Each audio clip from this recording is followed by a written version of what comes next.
반갑습니다. 오늘도 하나님의 은혜를 사모하며 주일 예배 나오신 여러분들 환영하고 축복합니다. 옆에 분들과 인사할게요. 잘 오셨습니다. 환영합니다. 축복합니다. 자, 은혜 한마디도 안 했어. 하나님께서 당신을 너무나 사랑하십니다. 시작. 하나님께서 당신을 너무나 사랑하십니다. 우리 지난주에 배웠던 거 임마누엘의 예수님을 찬양합니다. 시작. 임마누엘의 이름을 찾아가. 임마누엘이 무슨 뜻인지 기억하는 사람 은혜가 아니라 은혜가 아니라 왜 질투를 그러세요? 유나. 임마누엘은 누구 이름이 어떻게 쓰네? 다인이는 누가 함께 하신다. 하나님이 누구와 인간과 누구와 우리와 시우. 하나님이 우리와 함께. 아멘. 하나님이 우리와 함께 하십니다. 여러분들과 함께 하시는 하나님이 계심을 기억하시면 근데 이름이에요. 이름. 임마누엘. 자, 임마누엘.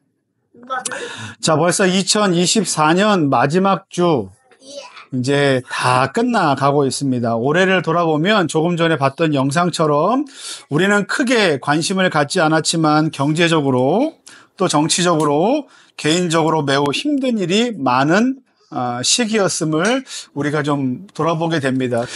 이러한 그 상황 속에서 우리가 늘 갖게 되는 생각들이 있습니다. 어떤 것이냐면 뭘 열심히 해도 소용없네 라는 생각이에요.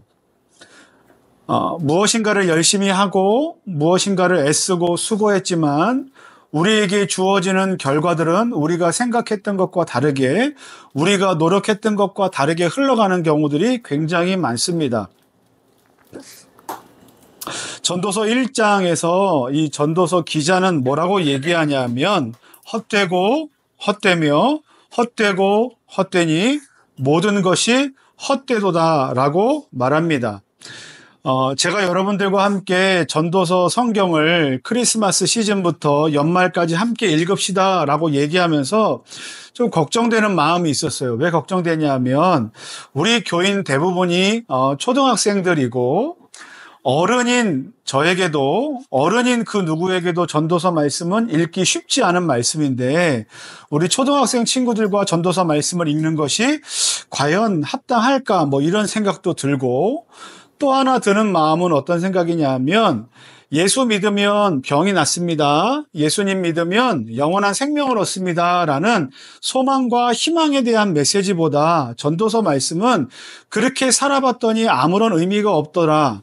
그렇게 살아봐도 모든 것이 다 헛되더라. 라는 그 말씀으로 귀결되기 때문에 혹시 여러분들이 이 말씀을 읽을 때 교회는 이렇게 허무한 것을 얘기하는 곳이구나 라고 오해할 수도 있을 것이라는 생각이 제 안에 들기 시작했습니다.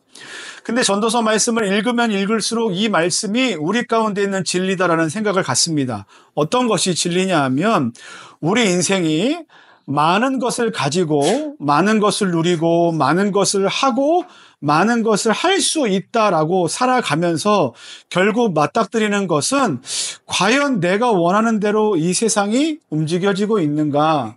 그리고 그것이 우리에게 참된 기쁨과 소망을 주고 있는가?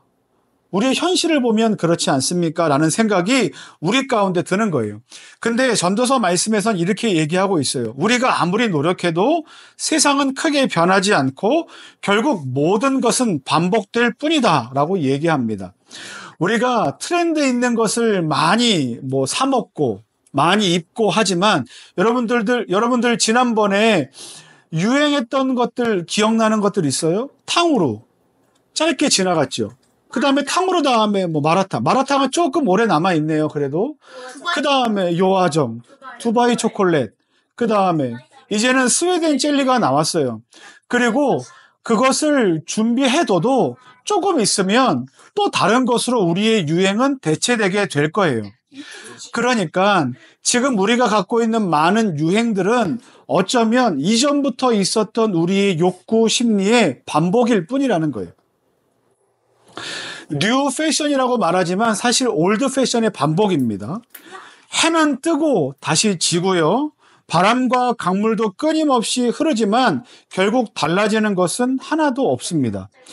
시험 공부를 열심히 해도 또 무엇인가를 열심히 하면 내가 만족할 거라고 생각하지만 우리 인생 가운데는 늘 불만족한 것들 투성일 수밖에 없습니다. 우리의 눈과 귀와 마음을 만족시키려 하지만 우리의 눈과 귀를 만족시킬 수 있는 것은 영원토록 우리의 마음 가운데 남아있지 않습니다. 그렇다면 왜 우리 인생이 이렇게 허무할까? 그 이유는 뭐냐면요. 우리 인간이 하나님과의 관계에서 멀어졌기 때문이다라고 성경은 얘기해요. 우리 일전에도 복음을 제시하며 여러분들에게 말씀을 드렸지만 인간과 하나님은 너무나 밀접하게 연결되어 있는 관계였어요.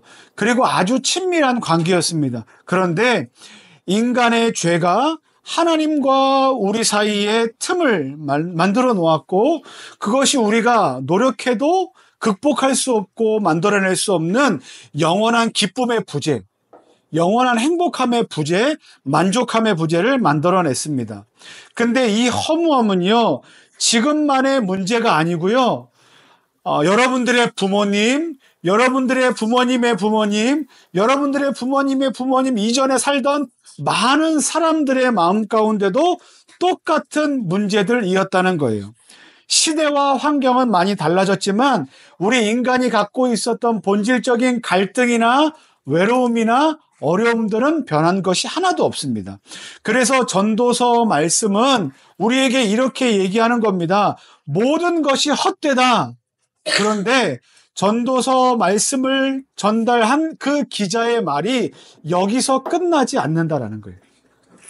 앞으로 우리의 인생은 계속해서 이 허무함의 반복이 될 것이다 라고 얘기합니다. 그러면 목사님, 교회 다니면 계속 허무한데 우리가 교회 다닐 이유가 뭐가 있습니까?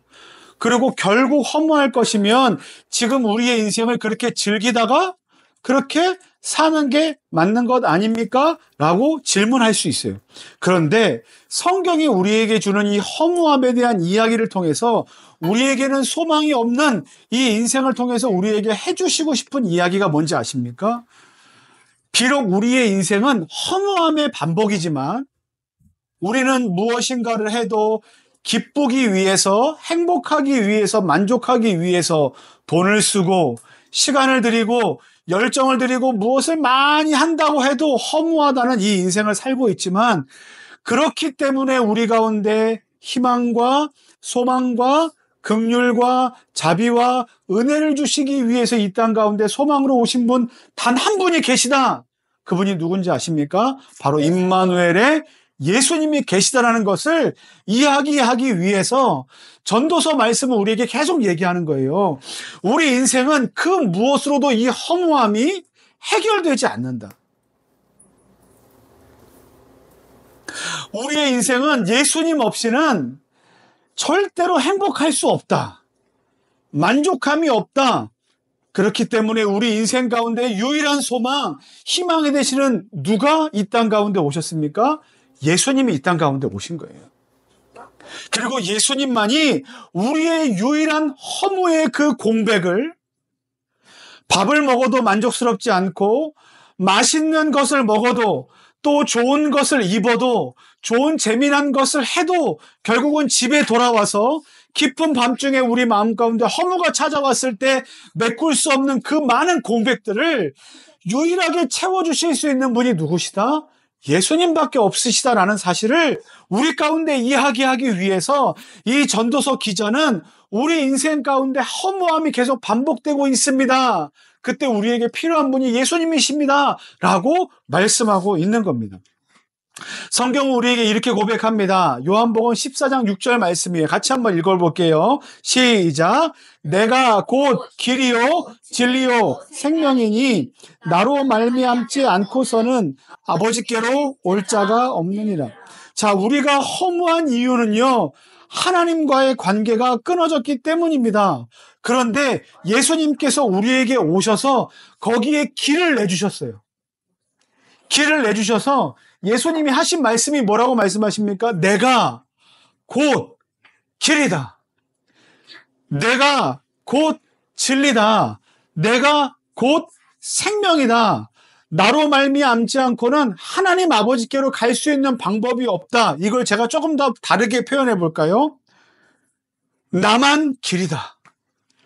나만 진리고 나만 생명이다.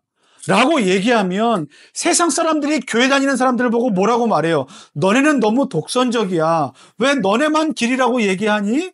너네만 진리라고 얘기하니? 라고 말할지 모르겠지만 그게 우리가 갖고 있는 믿음이에요. 우리의 마음은 허무한 것 투성입니다. 메꿔지지 않는 그런 깊은 웅덩이만 우리의 인생 가운데 가득하지만 그 간격을 메꿀 수 있는 분은 누구밖에 없으시다? 오직 예수님밖에 없으시다. 하나님께로 갈 수 있는 유일한 길은 오직 예수님밖에 없다. 유일한 진리는 예수님밖에 없다. 유일한 생명은 예수님밖에 없다. 예수님이 아니고서는 하나님께로 갈 사람이 없다. 예수님이 아니고서는 우리가 생명을 얻고 행복한 인생을 살 수 있는 방법이 없다라고 말씀하시면서 우리에게 뭘 요구하시는 건지 아십니까? 그러니 내가 만들어 놓은 길로 너네 걸어가지 않겠니? 내가 너희에게 말한 것을 믿어서 하나님 아버지께로 갈 수는 없겠니? 죽을 수밖에 없는 우리들을 내가 너희를 생명의 길로 인도할 테니 그 생명을 너희가 누리면 좋겠는데 그러지 않겠니라고 예수님께서 우리에게 계속 뭐 하시는 건지 아십니까? 문을 두드리시는 거예요. 이제 곧 새해가 됩니다. 우리는 새로운 해를 맞이하면서 카운트다운을 하죠. 그리고 카운트다운을 하면서 우리는 어떤 소원을 빌게 될 거예요. 2025년 한 해는 내 인생 가운데 이런 한 해가 되기를 원합니다. 2024년과는 다른 어떤 그 해가 되기를 원합니다. 라고 하지만 기억하십시오.